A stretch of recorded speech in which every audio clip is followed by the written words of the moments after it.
Welcome back to our third part. Today we're gonna continue with the trees and we're gonna kind of work on the lake. If you haven't seen the previous two parts, they included drawing the mountain as well as the trees you see right here. So if you would like to know how to draw these, I recommend you see part 1 and part 2. With that, now we can go ahead and continue with the drawing. Now, I was looking at this drawing a few minutes ago, and I noticed that the tree here, it's a little slanty to the right, and that's perfectly fine. Trees are not always straight up. Sometimes their foundations shift and they kind of move to one side or the other side. It's actually quite common. However, I don't like it the way it looks in this particular drawing. It kind of makes the drawing kind of shift to the side. So what I decided to do is, instead of kind of trying to fix that, I'm going to go ahead and include another tree next to it, another evergreen tree right next to it, to kind of balance it out, hopefully. It might be a little much, but I'm going to go ahead and do it regardless. So this tree will slightly be taller because it's going to be a little closer to us. Similarly to this one, it's taller than this one because it's closer. Okay, so to avoid any sort of crookedness to that side, I'm going to go ahead and draw a line here to kind of help me guide me to where I'm going to be drawing this new tree. Okay, so it's almost going to be on top of the old one. Currently I'm using the faint pencil. I'm going to go ahead and switch to the thicker pencil. Because this tree is much closer to us, it's also going to have much darker lines. So again, we don't have to be very fancy right now. Right now we're just kind of sketching the tree in. You can always go back and add more tones to this to make it more and more realistic. Just doing a quick sketch when it comes to these trees. So depending on your time and preference, you can spend much longer here shading this, making this thicker and all of that.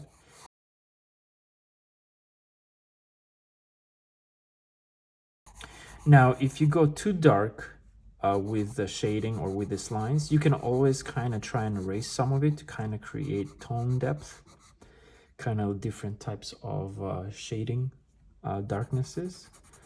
Currently, I'm just simply going dark, dark, dark, just to simply go over the previous tree.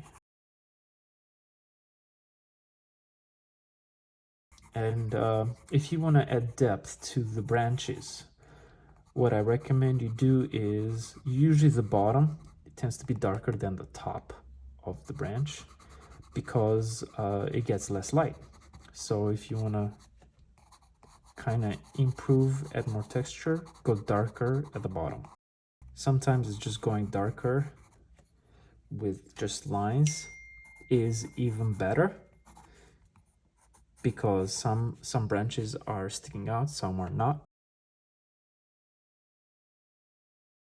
Right now, what we're gonna do is we are gonna start putting some reflection in the water to kind of get it started.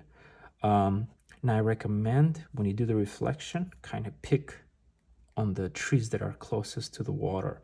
If you don't have any trees close to the water, feel free to draw them in. With the reflection, what I like to do is I simply like to go side to side. It does not have to be detailed at all. And kind of think about, how long do you want the reflection? Now, depending on the angle of the light, the reflections could be quite short, it could be quite long. Depends also on the angle that you're looking at the water. So I'm gonna go ahead and go that length over there. All right. Now what I'm also gonna do is I'm gonna make the edges of the water a little darker and more defined.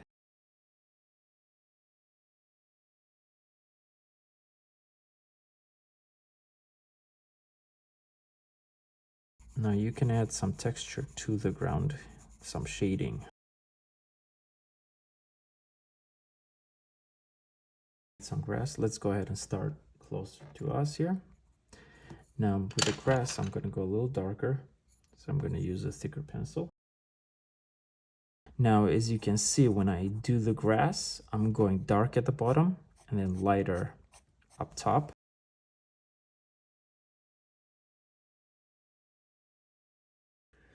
Now, what you can also do is draw like a little dry branch.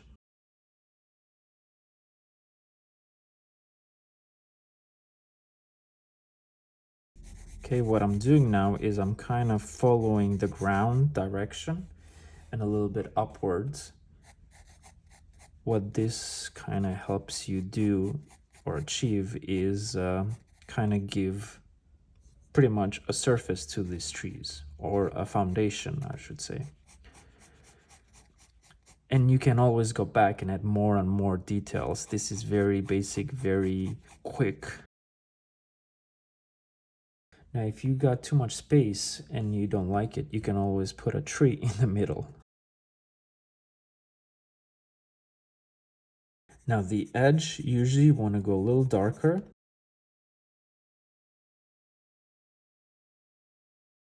Now, the cool thing with the ground is that as long as you follow the direction, you could put different sort of strengths in the shading. If you make it darker, that looks like almost like a groove in. If you make it lighter, it sticks out. You want to avoid kind of keeping it this way.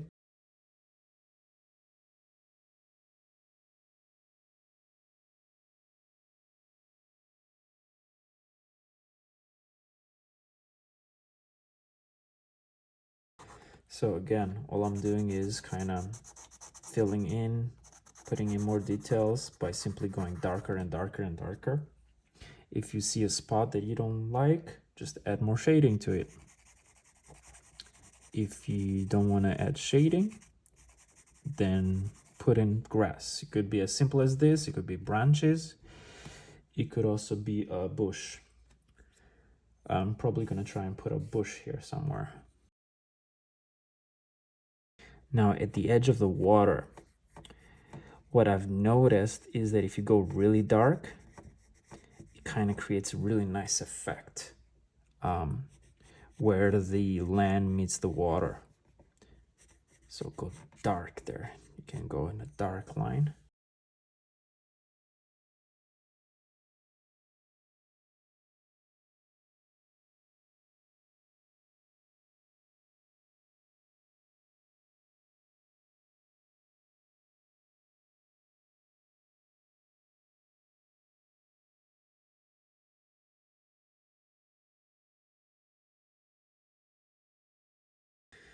All right, I'm gonna go ahead and start with the lake itself now.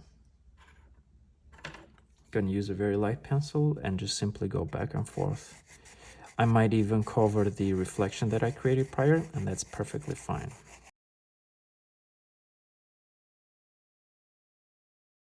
This is very simple, back and forth, back and forth.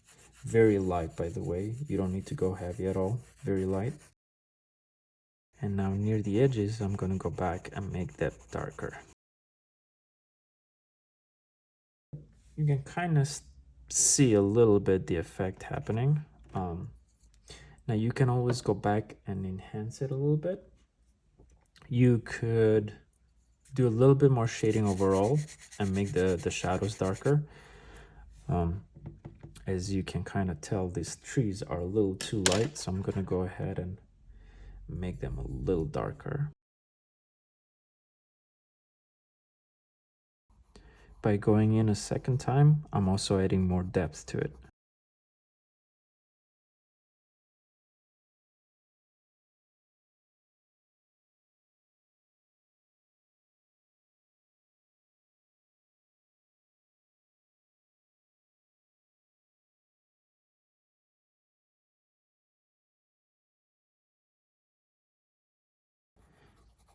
Now what I'm doing here is I'm trying to create an effect that as if this forest spans all the way to the edge of the mountain. So I'm going back and adding more details or more shading to the back. And these trees don't have to have a lot of definition at all, just a little spiky here and there. And you can always go add a tiny detailed tree here and there to kind of add a little bit depth to the forest. That way you can kind of create that layered effect, tree upon tree upon tree.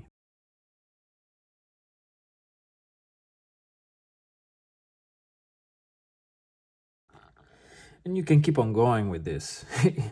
You can spend a long time just drawing.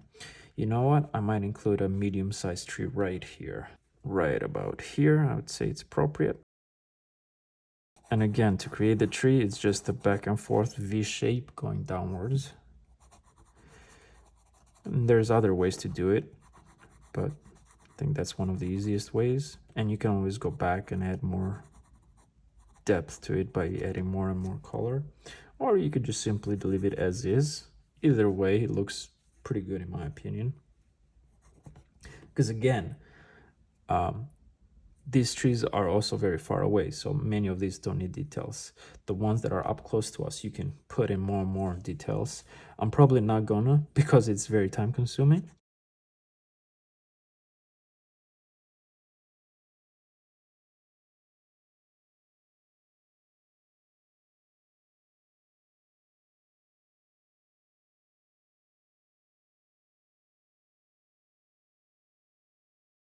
So different areas, different spots. You go a little darker here and there just to kind of add more and more variety to the shading. It makes the ground seem a little bit more realistic.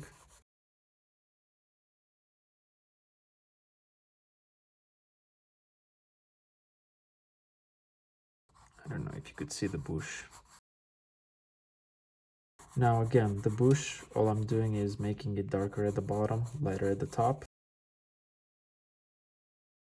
What I'm doing here is I'm darkening the edges on the outside so that it defines this bush here. I'm gonna make another one next to it. Now I'm making the ground darker so that this bush is not kind of floating.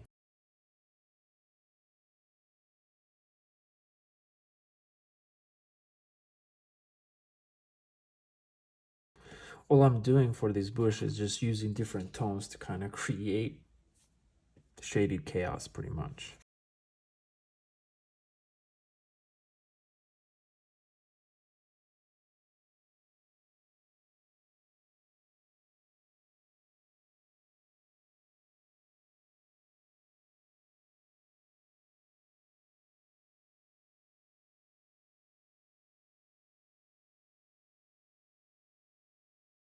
Now what you can also do is you can add lines into the water with the eraser or white pencil. And what these lines will do is, if done right, they will add water waves effect.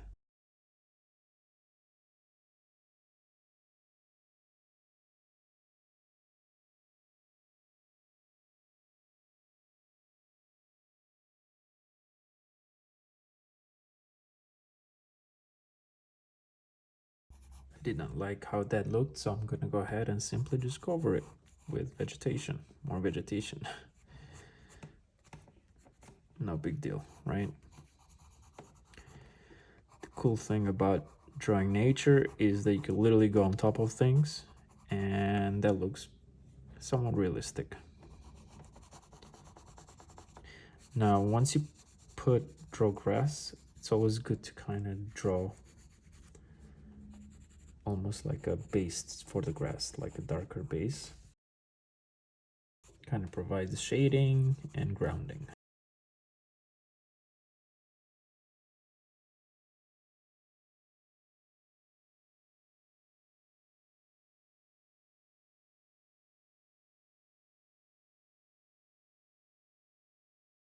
All right, and with that, I'm gonna call this part 3. We finished the trees on the lake. Next part, we're gonna focus on the sky. With that, please make sure to hit a like, subscribe if you liked it. Feel free to comment with any ideas, any suggestions. How can I improve my next video, or what other things you would like me to draw? And with that, I will see you in the next video, part 4.